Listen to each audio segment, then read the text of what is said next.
Chart के ऊपर जब भी फेयर वैल्यू गैप बनते हैं तो हम बुलिश फेयर वैल्यू गैप के सिनेरियो में ये बनने के बाद एक्सपेक्ट करते हैं प्राइस अभी ये फेयर वैल्यू गैप एरिया में थ्रोबैक करेगी और फिर यहाँ से अपसाइड जाना कंटिन्यू करेगी।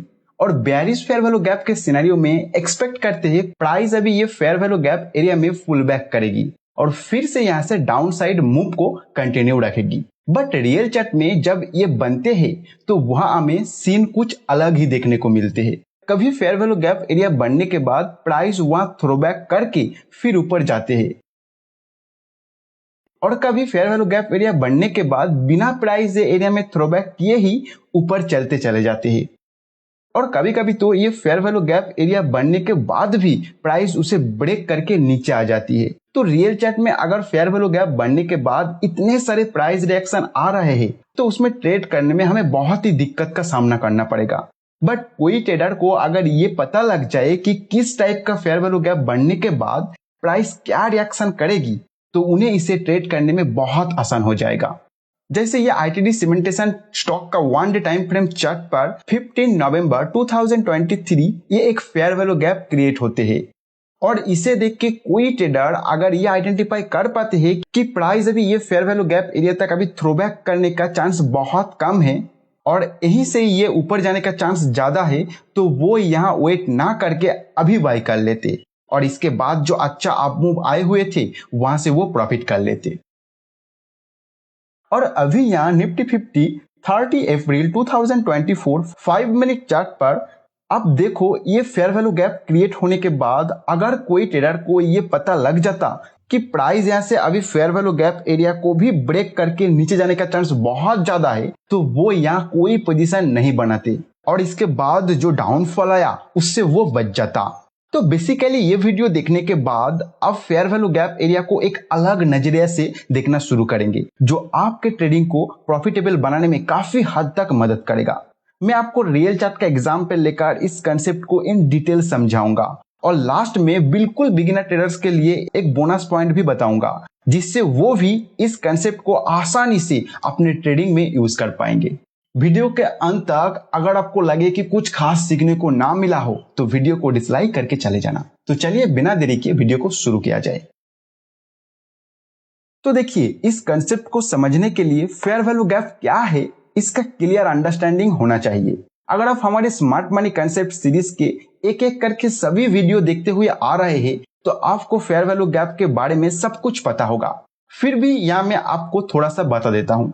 फेयर वैल्यू गैप दो टाइप्स के होते हैं, एक bullish fair value gap and second bearish fair value gap.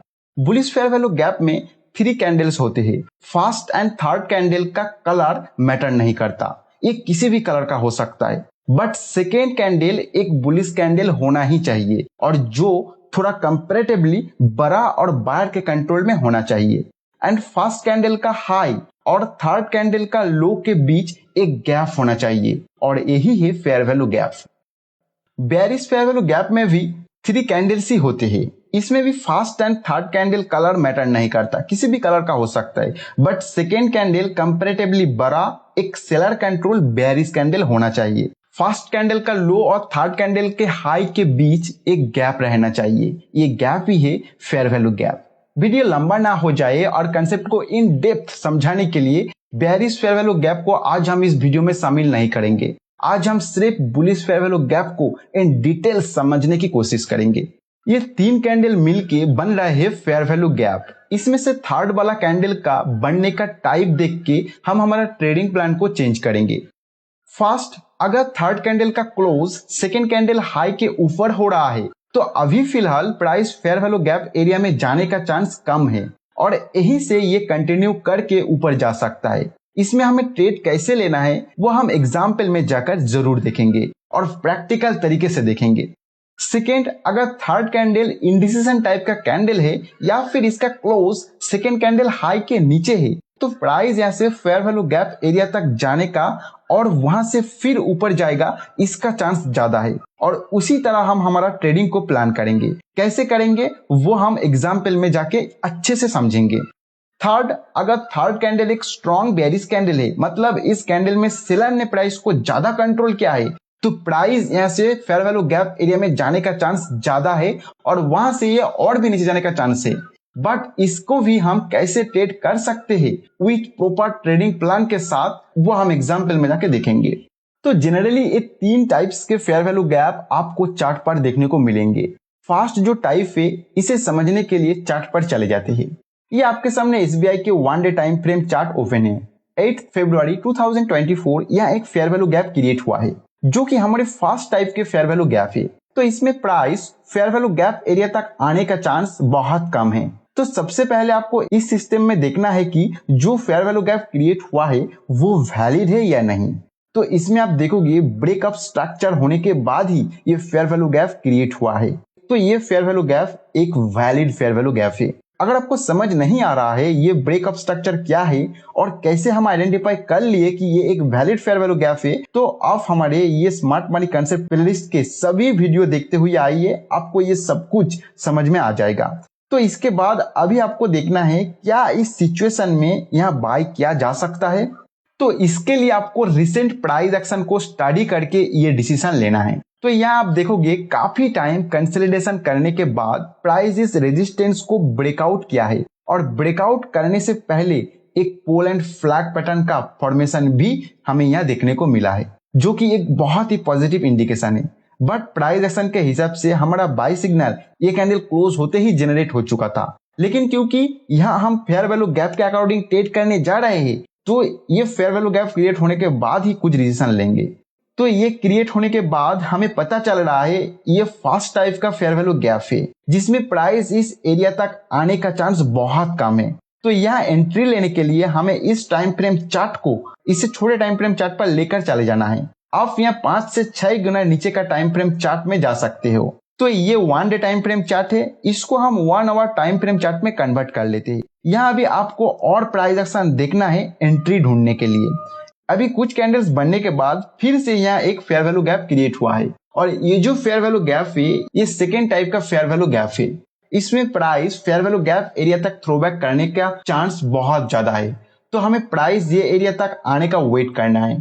तो प्राइस जैसे ही एरिया में आने के बाद एक बुलिश कैंडल बनाया है, हमारा एंट्री यहाँ हो जाता है। स्टॉप लॉस भी आपको प्राइस एक्शन के हिसाब से एक सेफ प्लेस में रखना है और टारगेट हमें कम से कम 1:2 का रखना है। और प्राइस जैसे ही हमारे डायरेक्शन में जाना शुरू करेगा, आपको ट्रेलिंग स्टॉप लॉस का यूज करते हुए प्राइस के साथ साथ ऊपर जाना है। 1:2 का टारगेट हिट हो जाने पर आप एग्जिट कर सकते हो और अगर प्राइस के ऊपर कंट्रोल बायर्स का ज्यादा दिखाई दे रहा है तो आप ट्रेलिंग स्टॉप लॉस के साथ और भी ऊपर जा सकते हैं। अभी हम second type fair value gap का एग्जांपल देख लेते हैं।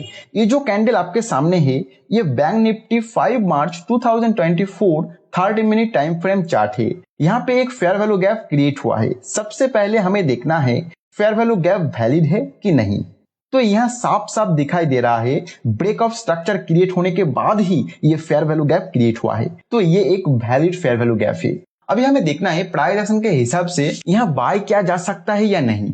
तो यहाँ आप देखोगे प्राइस बहुत ही स्ट्रांग ऊपर आने के बाद प्रीवियस ये रेजिस्टेंस एरिया को ब्रेकआउट किया है। अभी उसी रेजिस्टेंस के ऊपर सपोर्ट लेती हुई कुछ टाइम कंसोलिडेशन भी किया। तो चार्ट पैटर्न के हिसाब से एक पोल एंड फ्लैग पैटर्न भी बनते हुए हमें यहाँ दिख रहा है। और अभी फिलहाल इस पोल एंड फ्लैग पैटर्न का ब्रेकआउट हुआ with high buyer control candle के साथ। तो प्राइस एक्शन के हिसाब से भी एक अच्छा बाइंग सिग्नल देखने को हमें मिल रहा है और ये fair value gap second type का फेयर वैल्यू गैप है। तो प्राइस इस गैप तक थ्रोबैक करके फिर से ऊपर जाने का चांस बहुत ज्यादा है। तो हमें वेट करना है प्राइस एक बार इस एरिया तक आने का। जैसे ही प्राइस ये फेयर वैल्यू गैप के 50% तक आ जाता है तो हमारा बाय एंट्री यहाँ हो जाएगा। प्राइस एक्शन के हिसाब से अभी स्टॉप लॉस रख के कम से कम 1:2 का टारगेट आपको रखना है और आगे प्राइस जैसे ही आपके डायरेक्शन में जाने लगेगा तो फर्स्ट फेयर वैल्यू गैप में जो भी रूल्स मैंने आपको बताया वो सब आप यहाँ यूज कर सकते हो। अभी हम थर्ड टाइप के फेयर वैल्यू गैप एरिया को देखेंगे। ये जो चार्ट आपके सामने ओपन है ये जी एंटरटेनमेंट 11 अगस्त 2023 का 1 डे टाइम फ्रेम चार्ट है। इसमें थर्ड टाइप का फेयर वैल्यू गैप क्रिएट हुआ है और ये फेयर वैल्यू गैप एक वैलिड है एंड प्राइस एक्शन के अकॉर्डिंग यहाँ बाय सिग्नल भी जनरेट हुआ है। लेकिन प्राइस एक्शन के अकॉर्डिंग ही ये प्राइस बहुत ही स्ट्रेच हो चुका है। तो फिलहाल यहाँ बाय नहीं करना चाहिए। प्राइस अगर फेयर वैल्यू गैप एरिया तक आ रहे हैं तो ही हम बाय करने के लिए सोचेंगे। बट क्योंकि ये एक थर्ड टाइप का फेयर वैल्यू गैप है तो प्राइस इस फेयर वैल्यू गैप एरिया से भी नीचे जाने का चांस बहुत ज्यादा है। तो हम बहुत ही सोच समझ के इसमें ट्रेड करेंगे। इसमें पहले प्राइस को फेयर वैल्यू गैप तक आने देना है, फिर इसी एरिया में ही प्राइस एक्शन के अकॉर्डिंग एक स्ट्रॉन्ग बाय सिग्नल जनरेट होना चाहिए जिसमें वॉल्यूम भी प्राइस को सपोर्ट कर रहा है। याद रखिए ये बाय सिग्नल बहुत ही स्ट्रॉन्ग होना चाहिए। अभी जहां पे बाय सिग्नल जनरेट हुआ है वो पॉइंट अगर फेयर वैल्यू गैप कैंडल के हाई से नीचे है तो वहां से आपको एक ट्रेंड लाइन खींच लेना है और फिलहाल आपका टारगेट जो है वो यहां तक आपको कंसीडर करना है। अभी स्टॉप लॉस लगाने के लिए आपको इस 1 डे टाइम फ्रेम को 1 आवर टाइम फ्रेम में कन्वर्ट कर लेना है और यहाँ आपको प्राइस एक्शन के अकॉर्डिंग स्टॉप लॉस लगा लेना है। टारगेट तो आपको पहले ही मिल चुका है तो वहां सेट कर लीजिए। आगे जाके जब टारगेट हिट हो रहा है तो आप एग्जिट कर जाइए, क्योंकि याद रखिए आप फेयर वैल्यू गैप टाइप 3 को ट्रेड करने जा रहे हैं। जब तक ना प्राइस उस फेयर वैल्यू गैप एरिया का जो कैंडल है उसका हाई के ऊपर जा रहा है तब तक बहुत ज्यादा चांस है कि प्राइस यहाँ से स्पीड से नीचे गिरना शुरू करेगा। तो आपको ऐसा सिचुएशन में एग्जिट कर ही जाना है। आगे जाके फिर अगर आपको कोई सिग्नल मिल रहा है तो आप दोबारा एंट्री कर लेना, लेकिन जब तक ना इसके ऊपर जा रहा है प्राइस तब तक आपको टारगेट हिट होने पर एग्जिट कर जाना है। अभी हम बिगिनर्स के लिए एक बोनस पॉइंट बताने वाले हैं जिसके हेल्प से वो भी एक अच्छा फेयर वैल्यू गैप एरिया को ढूंढ पाएंगे जिसमें वो गलत होने का चांस बहुत कम हो जाएगा। तो देखिए जहां भी और जिस भी टाइम फ्रेम में आप चार्ट के ऊपर फेयर वैल्यू गैप ढूंढ के निकाले हो वह आप पहले सब कुछ क्राइटेरिया देख लीजिए जो भी मैंने आपको वीडियो में बताया है। लास्ट में आपको इस चार्ट के ऊपर 10 पीरियड सिंपली मूविंग एवरेज और 30 पीरियड एक्सपोनेंशियल मूविंग एवरेज को प्लॉट कर लेना है। फेयर वैल्यू गैप का लास्ट कैंडल में 10 period simply moving average 30 period exponential moving average के ऊपर होना चाहिए और लास्ट कैंडल का क्लोज ये दोनों मूविंग एवरेज से ऊपर होना चाहिए। अगर ये दोनों क्राइटेरिया फुलफिल हो रहा है तो ही आप उस फेयर वैल्यू गैप को ट्रेड करने के लिए प्लान कीजिए। इससे आपका जो एक्यूरेसी है ये बहुत ज्यादा बढ़ जाएगा और ये बिगिनर के लिए एक रामबाण साबित हो सकता है।